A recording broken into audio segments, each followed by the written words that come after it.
Hello, my name is Clarence Dawsey. I was a member of the United Front of Cairo, and I was born in Cairo at 629 Premier Court, and I'm 75 years old, and we went through hell. You understand? And growing up in Cairo, it was a place that had a whole lot of opportunities, but whites, they controlled the economics of Cairo. Wow. And it was 5 millionaires that hold the purse strings of everybody in Cairo.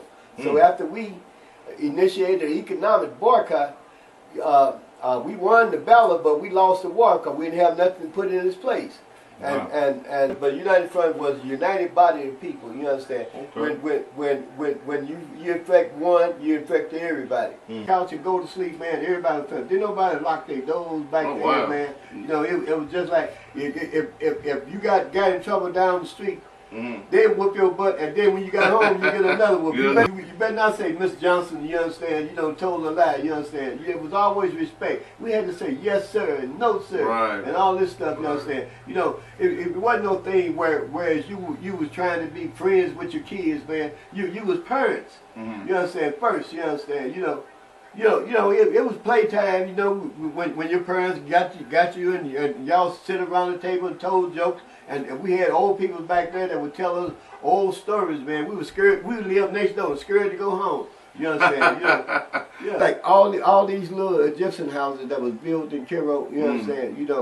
It started with black folks, and the greed of money made them lose all that. And now it's turned over to white folks. You understand? Because like when you see something that is built up on a solid rock.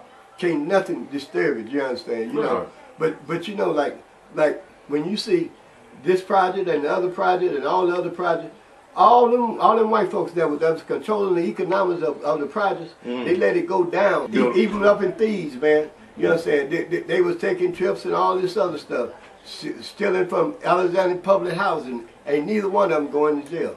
My brother Charles Cohen, he came back to Cairo and he started the United Front, and we marched for jobs and economic development and all this stuff.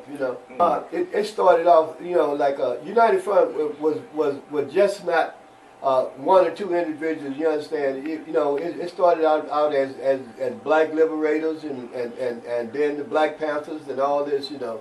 And we controlled our own communities and everything else. Whereas right after Hunt had got hung in jail, you understand, we marched up on the police station and all this other stuff, Wow. Yeah. And, we had formed United Fronts all over the country, Washington, D.C., out of the country and everything. Oh, wow. We made that up our own self, you understand. Okay. Before I be a slave, I'll be buried in my grave and go home to my Lord and be free. And see, like that picture right there, me standing up, with an armed guard showing my picture right there.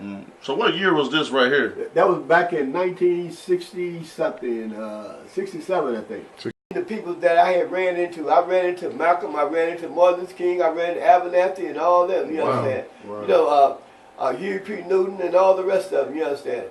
A little boy from Cairo. You understand? It was picked out the land to go to New York and go to other places around the country, Oakland, California, and all this. Like we was freedom riders, and back then, we marched and we got spit on, we had dogs put on us and all this other stuff. You understand? We couldn't even go to restaurants, without going to the back door. Oh wow! You understand? So we had threats, we had bomb threats and all this other stuff as we was traveling through the country. Wow. And there's very few brothers that is living today that can now stand up and say, wow, we had a black president. You understand? In my 75 years, I never realized that we would have that. You understand? Right. And now we still got a lot more work to do, as far as job and everything, because you see now the racism has been up on the uproar. You understand? You see the skinheads and the president now. You understand? He's organizing a hate thing, you understand? Right. You know, with Steve Bannon and all the rest of them, you understand? Right. You know, but a lot of times people don't look at the news the way I look at the news. Right. I look at the news, you understand? When you discriminate against one group, you discriminate against everybody else, you understand? Because, you know, like, you talking about you don't want them people over in the country, you understand? You know, if you stand up and you let that go on, you understand, you know, because America's supposed to be the land of the free. Oh, yeah. Me and him both, we ended up with colon cancer, and I fought, man, and I won, you know what I'm saying? But him going on a hunger strike, you know, his resistance was much lower, you know? Yeah.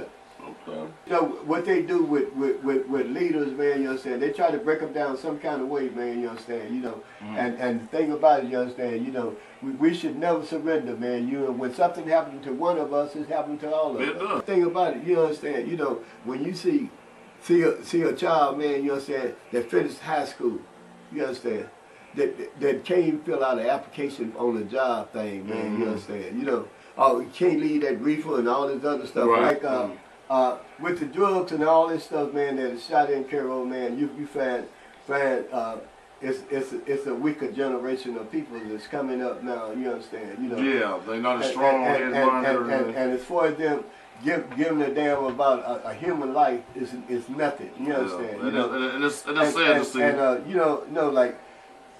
I would walk out of somebody's house, man, when they be disrespectful to their parents, man. You understand? Right. And the church, I blame the churches, man. The churches, man. You understand? We got about 26 churches here, man. You praying to one God, why can't you all come together? You understand? Right. And you know, the thing about it, man. You understand? You know, we got to be real, man. You understand? You know, the churches need to bring back family, man. You understand? When you see a whole family talking about, I don't want to go to church. I don't want to. It was mandatory that we went to church.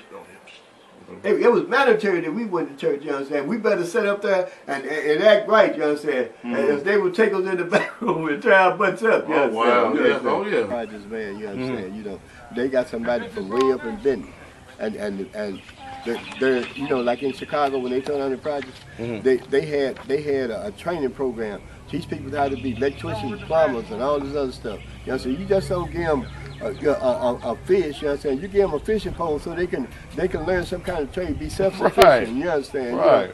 You know? And you know, like I blame the city council and all the rest of them. You know what I'm saying? For letting the city go down like this, man. You know what I'm saying? Right. You know.